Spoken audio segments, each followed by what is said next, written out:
नमस्कार, देशोन्नतीमध्ये मी ऐश्वर्या शिंदे आपलं स्वागत करते। बघूया प्रदेशच्या आजच्या टॉप 10 बातम्या।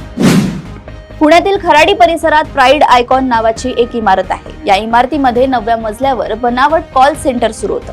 पुणे पोलिसांनी आज या कॉल सेंटरवर अचानक धाड मारली आणि 123 जणांवर गुन्हा दाखल केलाय।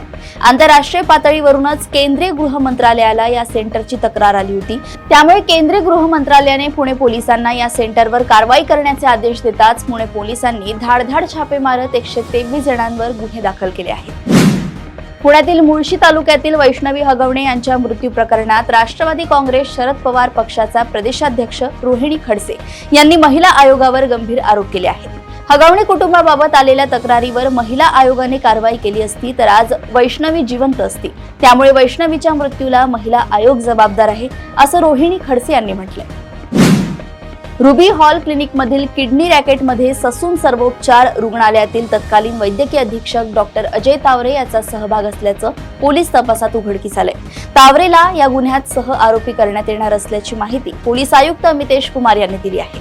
तावरे सध्या पोर्शे अपघात प्रकरणात गेल्या वर्षभरापासून येरवडा कारागृहात न्यायालयीन कोठडीत आहे। त्याला या प्रकरणात जामीन मिळाला नसताना आता किडनी रॅकेट प्रकरणी लवकरच गुन्हे शाखेकडून त्याचा ताबा घेतला जाणार आहे। नागपूर शहरातील गिट्टी खदान पोलीस ठाण्याच्या हद्दीत अत्यंत लज्जास्पद आणि घृणास्पद घटना उघडकीस आली आहे। घोडेस्वारी प्रशिक्षण केंद्रातील एका घोड्यावरच लैंगिक अत्याचार करण्यात आल्याचा आरोप आहे। हा प्रकार परिसरातील सीसीटीव्ही कॅमेऱ्यात कैद झालाय।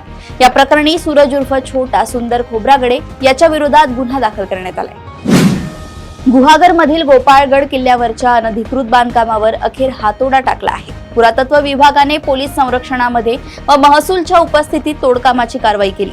17 मार्च 2025 रोजी किल्ल्याच्या क्षेत्रातील गट क्रमांक 82 व 83 मधील अनधिकृत बांधकाम काढून टाकण्याची नोटीस दिली होती। त्यानुसार ही कारवाई करण्यात आली आहे। शिवसेना ठाकरे गटाचे नेते संजय राऊत यांनी महाराष्ट्र सरकारवर पुन्हा टीका केली आहे। राऊत यांनी भाजप सरकारवर निधी आणि धमक्यांचा वापर करून निवडणुका जिंकण्याचा आरोप केलाय। त्यांनी अजित पवार, एकनाथ शिंदे आणि देवेंद्र फडणवीस यांच्यावरही टीका केली आहे।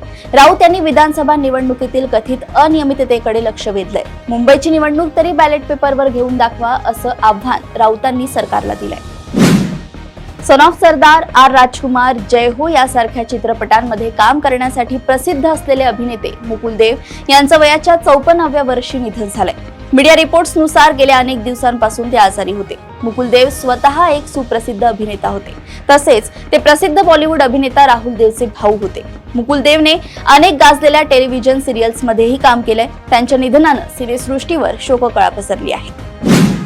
पुणे सातारा महामार्गावरील शिंदेवाडी ते सारोळा हद्दीतील रस्त्यालगत अनधिकृत अवाढव्य होर्डिंग्सची संख्या दिवसेंदिवस वाढत आहे। मोठी दुर्घटना होण्याची शक्यता नाकारता येत नाही। हे होर्डिंग्सला कोणत्याही प्रकारची परवानगी नाही, ना हरकत दाखला नाही, स्ट्रक्चरल ऑडिट नाही। त्यांच्यावर कारवाई कधी होणार याकडे सर्वसामान्यांचं लक्ष लागलंय। अहिल्यानगर जिल्ह्याचे भूमिपुत्र मराठा बटालियन मधील शूर जवान संदीप पांडुरंग गायकर यांना जम्मू काश्मीरमध्ये दहशतवाद्यांविरोधात लढताना वीरमरण आले। त्यांच्या शौर्यपूर्ण बलिदानामुळे संपूर्ण अकोले तालुका आणि अहिल्यानगर जिल्हा शोकसागरात बुडालाय। यावेळी त्यांना शेवटची मानवंदना देण्यासाठी गावकऱ्यांसह परिसरातील हजारो नागरिक उपस्थित होते। तर शहीद संदीप गायकरांना त्यांच्या पत्नीने आपल्या 1.5 वर्षाच्या मुलाला कडेवर घेऊन अखेरचा सॅल्यूट दिला।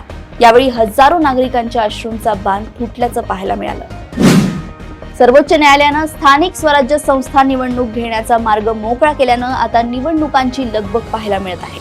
निवडणूक आयोगानं निवडणूक प्रस्तावित असलेल्या महानगरपालिकांकडे तयारी संदर्भात माहिती मागवली आहे। ईव्हीएम, बॅलेट, स्ट्रॉंग रूमच्या व्यवस्थेसंबंधी पत्राद्वारे विचारणा केली आहे।